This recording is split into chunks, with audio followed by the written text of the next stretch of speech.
చాలామంది అంటారు, మీ ఊరు నుంచి ఒంగోలు వెళ్ళిపోవచ్చు కదా అని. అసలు ఊరు మారడానికి నీకేం ప్రాబ్లం అంటారు. సింగరాయకుండా వెళ్ళొచ్చు కదా, మీ సొంత ఇల్లు ఉంది కదా అంటారు.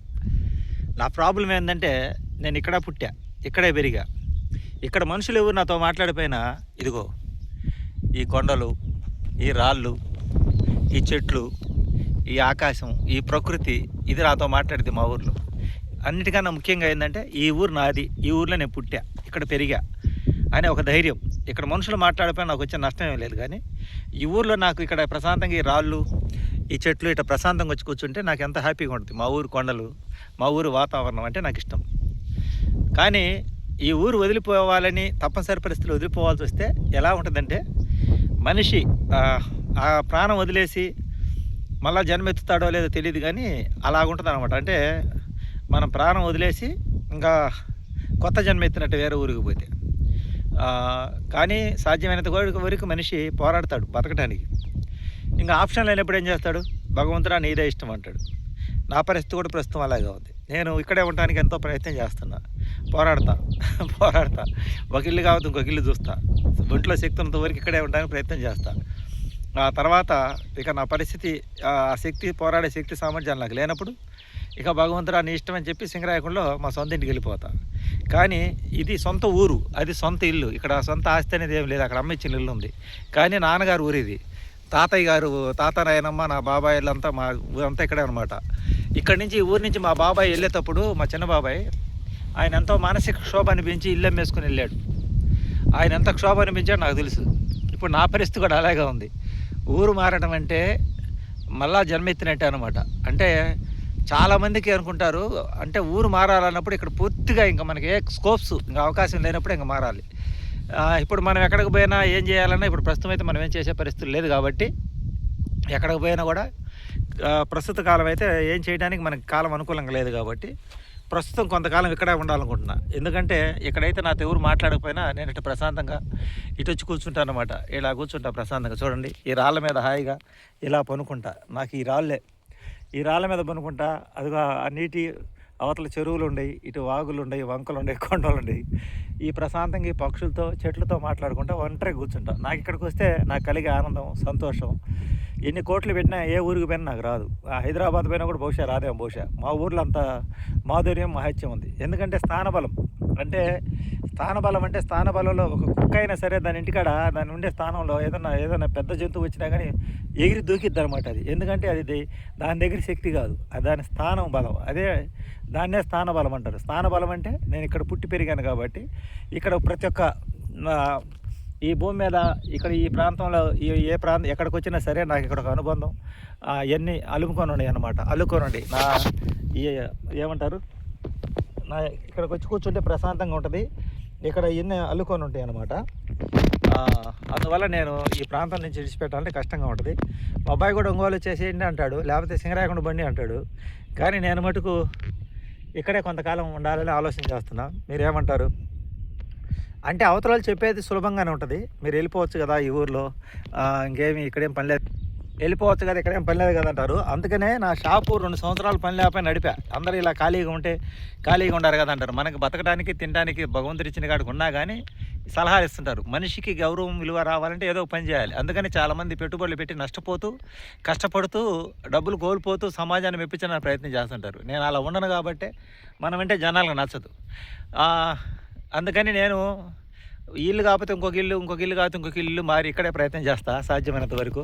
ఇంకా ఫైనల్ స్టేజ్లో ఇంకా నాకు శరీరంలో శక్తి లేనప్పుడు ఇంకప్పుడు మా అమ్మగారు ఇచ్చిన ఇల్లు, సొంత ఇల్లుకి వెళ్ళిపోతాను అనమాట. నా శక్తి సామర్థ్యాలు ఉన్నంత వరకు పోరాటం చేస్తా, ఈ ఊర్లో ఉండటానికి, ఇక్కడే బతకడానికి ఏదో ప్రయత్నం అయితే చేస్తా. కానీ మనం తొందరపడితే ఏం పనులు జరగవు కదా, అన్నీ చూస్తున్నా నేను, అన్ని రకాలు. ఈ చూసే సమయంలో ఉండే ఇంటికాడ కొంచెం ఇబ్బందులు జరుగుతున్నాయి. అంటే ఆ ఇల్లు రిపేర్లు చేపిస్తా. దానివల్ల మాకేంటంటే వేరే కొత్తది, అంటే ఇంటికాడ అక్కడ రిపేర్లు చేయించడం, దానివల్ల సమస్య వస్తుంది. ఎక్కడికి పోవాలన్నా, ఏం చేయాలన్నా ప్రశాంతంగా ఇంటికాడ మనం ఉండే ఇల్లు ప్రశాంతంగా ఉంటే మన ఆలోచన బయట ప్రశాంతంగా ఉంటుంది, ఏదో ఒకటి చేయొచ్చు. కానీ ఉండే ఇంట్లో డిస్టర్బెన్స్ అవుతుంటే మనం ఏది చేయలేం. ఎందుకంటే మైండ్లో ఇంకా అదే ఆలోచన ఉంటుంది, అక్కడ ఉండాలా, లేకపోతే ఇంకోసాటికి మారాలా. ఇదే ఆలోచనతో గజిబిజి అయిపోతున్నాం. ప్రస్తుతం నా పరిస్థితి ఒక 2 సంవత్సరాల నుంచి అదే పరిస్థితి. ఉండే ఇంట్లో ఎప్పుడు ఏదో ఒక రిపేర్లు చేయించడం, అవి చేయించడం, ఖాళీ చేస్తామంటే వద్దు ఉండమంటారు, రిపేర్లు చేపిస్తుంటారు, మనమే ఉండలేకపోతున్నాం. అందువల్ల మంచితనం అనే సెంటిమెంట్కి అతుక్కుపోయాం కాబట్టి ప్రస్తుతం అయితే మనం ఈ ఊరు మారే కాడకన్నా కూడా ఇల్లు మారటం బెస్ట్ కదా. ఆ ప్రయత్నంలో నేను ఉన్నాను. భగవంతుడి దయ వల్ల ఏదైనా ఇల్లు దొరికితే ముందు ఒక ప్రశాంతమైన ప్రదేశంలో టెన్షన్ ఒత్తిడి లేకుండా ఉండే కాడ ఒక ఇల్లు తీసుకుని 10 రూపాయలు ఎక్కువైన రెంటు, ఆ తర్వాత మనం బతకడానికి ఏదైనా చూసుకోవాలి. ఎందుకంటే ముందు ఇల్లు మనం ఇంటికాడ ఇంటికెళ్ళి రచ్చగలమన్నారు. మనం ఉండే ఇల్లు బాగుంటే ప్రశాంతంగా మనం ఆ తర్వాత ఏదైనా చేసుకోవచ్చు. ఇంట్లోనే డిస్టర్బెన్స్లు అవుతుంటే అంటే అక్కడ ఆ ఇంటికాడ వాతావరణం అంటే ఎప్పుడేదో రిపేర్లు చేయించడం ఏదో ఒకటి వనరు కాదు డిస్టర్బెన్స్లు అవుతుంటే ఇంకా మనం బయట ఏం పోరాడతాం. ముందు అక్కడ ఉండేదే కరెక్ట్గా లేదు, ఉండాలా వద్దా ఉండాలా వద్దా ఉండాలా వద్దా అని ఈ కన్ఫ్యూజన్లో టెన్షన్లో అసలు మనం ముందుకు అడుగేయలేమన్నమాట. అందువల్ల అక్కడి నుంచి ముందు ఎక్కడికైనా మారి ఒక మంచి ప్రదేశంలో మంచి ఇల్లు తీసుకొని ఆ తర్వాత ఇక్కడ ఏం చేయాలా, బతకడానికి ఏం చేయాలని ఆలోచన చేయాలి ముందు. ఇప్పుడు ప్రజెంట్ అయితే తినడానికి మనకి ఇబ్బంది లేదు, ఇప్పుడు ఉండటానికే ఒక ఇల్లు చూసుకోవాలి. ఇల్లు చూసుకునే దానికి ఇప్పుడు నేను ప్రయత్నం చేస్తున్నాను అనమాట. ఇల్లు మారి తర్వాత నేను ఏదైనా వ్యాపారం చూస్తున్నాను, కూలింగ్ షాపు, పాన్ షాపు, బతకడానికి ఏదో ఒకటి. పెద్ద పెద్ద పెట్టుబడులు పెట్టి ఆరిపోయే కన్నా బతకడానికి ఏదో ఒకటి చిన్న ఒక 2 లక్షలు పెట్టుబడితో ఏదైనా ఒక చిన్న బిజినెస్ స్టార్ట్ చేసి ఆలోచన చేద్దాం అనుకుంటా. ఎందుకంటే తొందరపడి హడావుడిగా ఏ నిర్ణయం తీసుకున్నా మనం దెబ్బతింటాం. ఇప్పుడు ఇల్లు కూడా నేను 2 సంవత్సరాల నుంచి మారాలనుకుంటున్నా, కానీ ఎందుకు అక్కడే ఉండాలంటే మనం తొందరపడకూడదు, ఓర్పు సహనం ఉండాలి. ఓర్పు సహనం ఉంటే ఒడ్డు చేరగలమని ఓర్పు సహనంగా ఉన్నాం. ఇంకా మారాల్సిన సమయం వస్తుందంటే మనకి ఇల్లు ఇరికైంది. ఆ ఇల్లు ఇరుకవడం ఒకటి, మనకు కొంచెం ప్రశాంతమైన వాతావరణం చూసుకుందాం అనుకుంటాం. చాలా సంవత్సరాలు ఒకే ఇంట్లో ఉన్నా కూడా మన మైండ్ మొద్దుబారిపోతుంది. అది కూడా అంతేగాని ఓనర్ల వల్ల మనకేం ఇబ్బంది లేదు. కానీ కాకపోతే ఇంకా ఏమైనా రంగులు వేస్తే సామాన్ సర్దుకోవాలి, కొంచెం అది రిస్క్గా ఉంటుంది. 12 సంవత్సరాలు ఒకే ఇంట్లో ఉండమంటే ఏంది చిన్న విషయం కాదు కదా. అందుకని కొత్త ప్రదేశానికి వచ్చి కొత్తగా మారితే ఇంకా మళ్ళా బాగుంటుందని. ఆ వాటర్ బాటిల్ అది వేరే అనుకోవద్దు, తాగడానికి మంచిలు తెచ్చుకున్న బాటిల్ అది. ఇది వాటర్ బాటిల్ అనమాట. మళ్ళీ ఈ బాటిల్ ఏంటంటారు వాటర్ బాటిల్ తాగడానికి మంచిలు తెచ్చుకున్న ఊరికి బయటకు వస్తా. ఈ ప్రకృతి ఇక్కడ నాతో, ఈ రాళ్ళు మాట్లాడతాయి, ఈ చెట్లు మాట్లాడతాయి, ఈ ఆకాశం మాట్లాడుద్ది, గాలి మాట్లాడిద్ది, సూర్యుడు మాట్లాడతాడు, ఈ ప్రకృతి నాతో మాట్లాడుతుంది, మేఘాలు మాట్లాడతాయి. అందుకే నాకు ఈ ఊరంటే ఇష్టం. చూడండి ఇంత ప్రశాంతమైన వాతావరణం. ఏ సిటీకి పోతే దొరికిద్ది మనకి, చల్లటి గాలి వస్తుంది. మనసు బాగాలేకపోతే ఇటు ఊరు బయటకు వచ్చి కూర్చుంటా. ఉండడానికి ఏదో ఒక ఇల్లు 3 అంతస్తులైనా తీసుకుంటా, కానీ అయితే ఓనర్తో టెన్షన్ లేకుండా ఉండాలి. 10 రూపాయలు రెంట్ ఎక్కువైనా సరే దానికోసం భగవంతుడు ప్రార్థిస్తున్నా వచ్చి.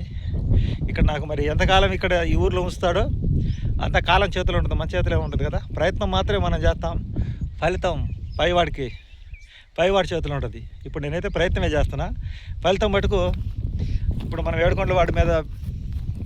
ఏడుకొండవాడి చెప్పున్నాం అనమాట. ఆయన పూజ అయిపోయింది కాబట్టి ఏదైనా మంచి ఇల్లు దొరికితే ఇల్లు చూసుకొని తిరుపతి వెంకటేశ్వర దర్శనానికి పోయి ఇంకా మా అమ్మాయి అనుకున్న ప్రకారం ఆ మొక్కుబడి చెల్లించి ఇంకా ఏదైనా కొత్తగా వ్యాపారానికైతే 2027 సంవత్సరంలోనో లేకపోతే ఈ సంవత్సరం ఎండింగ్లోనే ఎక్కడ ఒక రూమ్ తీసుకొని వ్యాపారం అయితే స్టార్ట్ చేయాలని అనుకుంటున్నాను అనమాట. లేదంటారా యూట్యూబ్ కానీ సక్సెస్ అయితే దీంట్లోనే ట్రావెల్. ముందు ఇంటికాడ ప్రశాంతంగా ఉంటే మనం ఎక్కడికైనా ఊర్లోకి బాగుంటే ఊర్లోకి ఏదైనా వీడియోలు తీసుకోవడం బాగుంటుంది. ఇప్పుడు ఇళ్ళ కాడ ఎప్పుడు రిపేర్లు చేపిస్తుంటే మనము ఆ రిపేర్లు అయిన రోజులు ఇప్పుడు ఆ పెయింట్ వేపిస్తున్నారు 10-20 రోజులు 25 రోజులు మనం ఎక్కడికి పోవటం అనుకుంటుంది అనమాట. అంతకుముందు తలుపులు డోర్స్ అవి రిపేర్ చేయించాడు, అప్పుడు ఒక నెల 2 నెలలు ఎటు పోవడం లేకుండా వచ్చింది. ఎప్పుడు ఏదో ఒక రిపేర్ చేస్తుంటే ఏంటంటే మనం ఇళ్ళకాడ సామాన్ చదువుకోవాలి కాబట్టి ఉండాల్సి వస్తుంది. కాబట్టి ముందు ప్రశాంతమైన ఇల్లు చూసుకున్న తర్వాత నేను యూట్యూబ్ మీద దృష్టి పెడతా. అంతవరకు ఇలాగే చేస్తాను వీడియోలు, చిన్న వీడియోలు. నేను ఓనర్స్ని ఏమంటాం లేదు, కానీ ఎవరి ప్రాబ్లం వాళ్ళది, మన ప్రాబ్లం మనది. మన ప్రాబ్లం మనమే సాల్వ్ చేసుకోవాలి, ఇంకొకరు నిందించడం తప్పు. ఇదండి వీడియో. నచ్చితే లైక్ చేయండి, సపోర్ట్ చేయండి, హెల్ప్ చేయండి. Thank you, bye.